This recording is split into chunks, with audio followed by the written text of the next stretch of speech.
Jai Gurudev. Today we delve into a lesser known figure in the ancient Indian scriptures, Sarang, the son of sage Rishyashringa and Shanta. Although sage Rishyashringa's role in the Ramayana is well recognized, especially his performance of the Putrakamishya Yagya for King Dashrath, much less is known about his progeny. With us are an officer from Vedic Dharma Sansthan and an art of living expert. Let's begin with the background of Rishyashringa and Shanta's son Sarang. Thank you, Jai Gurudev. The story of Rishyashringa and Shanta's son is indeed an overlooked aspect of our ancient text. Sarang, as per some sources, is believed to have been born after sage Rishyashringa and Shanta settled in the kingdom of Anga, ruled by King Romapada. Although references to Sarang are sparse, some accounts describe him as inheriting the divine qualities of both his parents, his father's spiritual wisdom and his mother's royal grace. According to certain Puranas and regional adaptations of the Ramayana, Sarang was raised with a deep understanding of Dharma, and he too was a great devotee of the Vedic traditions. He played a crucial role in continuing the lineage of sages, contributing to spiritual discourses of his time. It is fascinating to think about a continuation of such a powerful spiritual lineage. Could you share more about the significance of Sarang's lineage, especially given his connection to both Rishyashringa and Shanta? Sarang's lineage is significant because it represents the union of royal and spiritual heritage. Rishyashringa was known for his extraordinary penance and the purity of his mind, having lived in seclusion for much of his early life. Shanta, on the other hand, was born a princess, the daughter of King Dashrath. Her upbringing would have instilled in her a sense of duty and compassion as a ruler. Sarang's lineage embodies a perfect harmony between spiritual austerity and royal responsibility. He is said to have played a key role in maintaining the spiritual sanctity of the kingdom of Anga, where his parents had settled. The fact that he was born from such a union highlights the ideal balance of worldly governance and spiritual growth. That balance seems to be a recurring theme in many ancient stories. Can you expand on Sarang's contributions to the Vedic traditions, and are there any texts or research that mention him in more detail? Yes, there are references to Sarang in a few lesser known texts, true though they are not as widely discussed. Some versions of the Skanda Puran and Brahma Puran mention Sarang as a sage who conducted several important yagyas and continued the spiritual legacy of his father. These texts describe how Sarang, although born into royal blood, was more inclined towards spiritual practices. He was responsible for upholding the spiritual traditions of the region and guiding the kings in matters of dharma. Some accounts also suggest that Sarang was a key figure in reviving Vedic rituals in the kingdom. After periods of decline, he became a bridge between the ruling class and the sages, much like his father did when he performed the Putrakamishya Yagya for King Dashrath. Sarang's role was not just as a sage, but as an advisor who emphasized the importance of righteous leadership based on spiritual values. That's incredible. I would like to bring in our Art of Living expert to discuss the spiritual aspect of Sarang's life and what can modern practitioners of spirituality learn from Sarang's story. Sarang's life offers us valuable lessons about the integration of spirituality into everyday life, much like his father, who was known for his deep meditation and penance. Sarang exemplified how one can balance the material responsibilities of life while remaining rooted in spiritual wisdom. In the art of living, we often emphasize the importance of maintaining equanimity amidst worldly duties, and Sarang's story is a perfect reflection of that. Despite being born into a royal lineage, he chose the path of a sage, dedicating his life to maintaining the Vedic traditions and guiding others. This is something we can all learn from. No matter what our background is, we can always choose the path of spiritual growth and service. Sarang's role in performing yagyas also highlights the importance of maintaining energy balance in both personal life and the larger community. In today's world, we might not perform physical yagyas, but we can maintain harmony through practices like Sudarshan Kriya, meditation, and service to society. That's a profound connection. Are there any specific spiritual teachings associated with Sarang that are still relevant today? While Sarang may not be as widely discussed as other sages, the principles he followed are timeless. His life embodies the essence of selfless service, devotion, and the pursuit of inner peace, which are core values in modern spirituality. His upbringing under the influence of both Rishyashringa's austerity and Shanta's compassion shaped him into a well rounded spiritual leader. In today's fast paced world, we can draw inspiration from Sarang's life to focus on balancing our inner spiritual journey with the external responsibilities we face. For instance, in the art of living, we teach that meditation and self care are essential to manage stress and stay connected to our higher purpose. Much like how Sarang balanced his role in the kingdom and his spiritual duties, It is clear that Sarang's story offers many lessons, even though he isn't as well known as other figures. Are there any specific conversations or events mentioned in text that involve Sarang's interactions with other sages or rulers? There are a few accounts of Sarang's interactions with other sages, particularly in the context of spiritual discourses. Some sources suggest that Sarang was involved in a dialogue with sage Vasista and other prominent sages of his time about the nature of dharma and governance. These discussions were centered around how to maintain a just and spiritually aligned kingdom, which was a recurring theme during that era. One particularly interesting account from the Brahma Puran mentions Sarang leading a discussion on the role of yagyas in maintaining cosmic order. His insights into the spiritual significance of these rituals were highly regarded, and he was known for reviving ancient practices that had been neglected over time. That's remarkable. It seems that Sarang's contributions to the Vedic traditions and his ability to balance spiritual and worldly duties were quite significant. Are there any modern studies or research papers that delve into his life and contributions? Modern research into figures like Sarang is still emerging, but scholars have begun to explore his role in maintaining the Vedic traditions.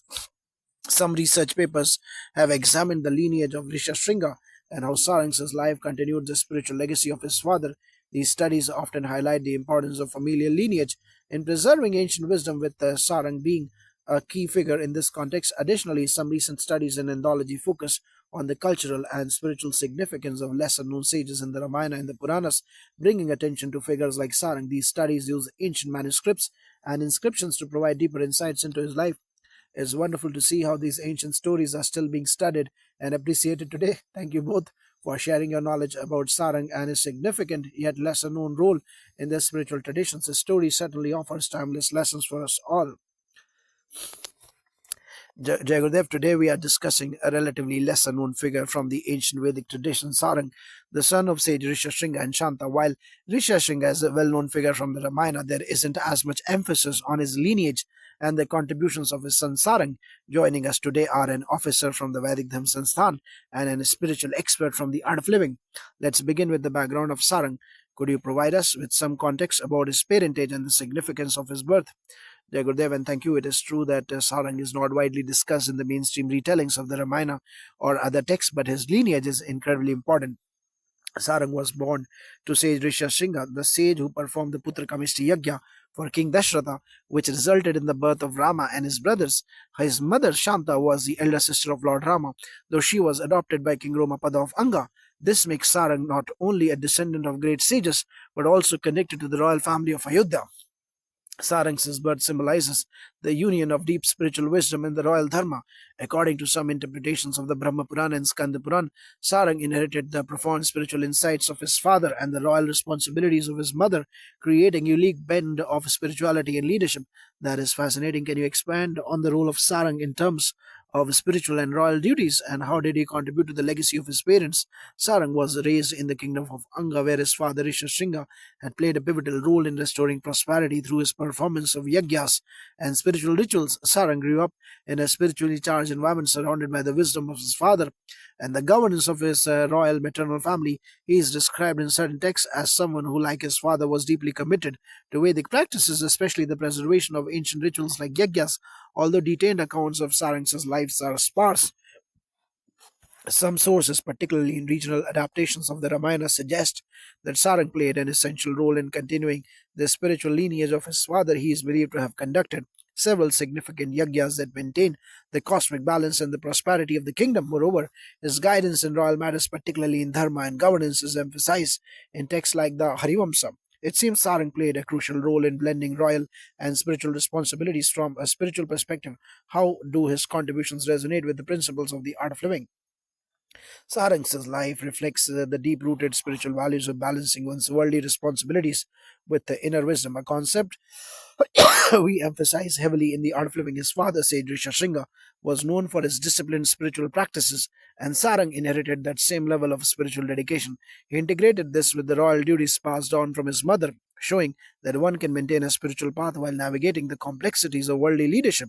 In the art of living, we teach that spirituality is not just about renouncing the world, but also about finding peace and purpose in every role we play. Sarang's life perfectly illustrates this. Despite being born into royalty, he was known for his spiritual wisdom and his focus on performing yajnas. Much like his father, the Sudarshan Kriya and other practices we teach follow this same principle, aligning the external with the internal to achieve balance and harmony in life. Sarang's approach certainly seems relevant today, especially in managing the balance between professional responsibilities and personal growth. Could you tell us more about his spiritual contributions, particularly his continuation of Vedic traditions? Sarang's contributions to the Vedic tradition are subtle yet profound. There are accounts, particularly in the Brahma Purana, that indicate Sarang's involvement in reviving certain Vedic rituals that had begun to fade during that time. His father Rishyashringa was renowned for his ability to perform powerful yajnas, and Sarang continued this legacy, conducting rituals that were believed to maintain harmony between the heavens and the earth. One significant aspect of Sarang's role was his focus on ensuring the righteous rule of the kingdom, an important theme in both the Ramayana and other Vedic texts. By performing yajnas and advising the kings, he contributed to both the spiritual and political stability of the region. His work with royal yajnas helped to secure prosperity, and some texts mention his role in guiding the younger rulers in matters of dharma. It seems that Sarang's life was dedicated to maintaining the spiritual and moral balance of his kingdom. Are there any particular conversations or events involving Sarang that are highlighted in ancient texts? There are a few references, particularly in the Skanda Purana, which mention Sarang's dialogues with other sages about the importance of adhering to dharma. One such conversation involves a discussion between Sarang and Sage Vasista, where Sarang emphasized the significance of maintaining the balance between personal spiritual growth and fulfilling one's duties as a ruler. He spoke of how yajnas are not just rituals but are powerful tools to align the energies of the cosmos with the needs of the kingdom.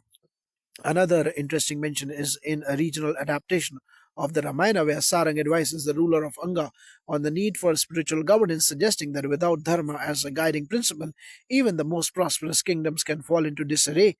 This highlights Sarang's role as a spiritual guide and an advisor on righteous governance. That's a powerful message for contemporary times, especially when leadership and dharma often seem disconnected. How do Sarang's teachings resonate with modern spiritual practices, particularly within the art of living framework?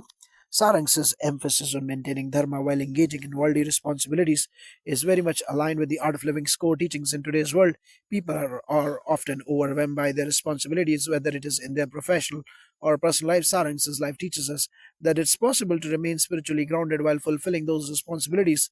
In the art of living, we guide individuals through practices like Sudarshan Kriya and meditation, which help them manage stress and connect to their inner selves, much like the balance Sarang achieved through yajnas and spiritual discourse. Sarang's ability to integrate spirituality into the governance of a kingdom is a lesson for us all in how to lead with wisdom and inner strength. It's incredible how these ancient figures can offer such relevant lessons for modern life. Are there any modern research studies or academic papers that delve into Sarang's life and contributions? Although there hasn't been extensive scholarly research solely dedicated to Sarang, there are academic discussions in journals and books that examine the lineage of Rishyashringa and the spiritual heritage he passed on to his son. Some studies in Vedic rituals, particularly those related to yajnas, have touched upon the contributions of sages like Sarang. These papers emphasize the continuity of Vedic traditions and the role that figures like Sarang played in preserving the reviving these rituals. There has also been some exploration of the influence of ancient spiritual leaders in modern governance and leadership in research circles. Sarang, being both a sage and an advisor, serves as a model for the kind of spiritually guided leadership that these studies often highlight. Thank you both for sharing such insightful information about Sarang.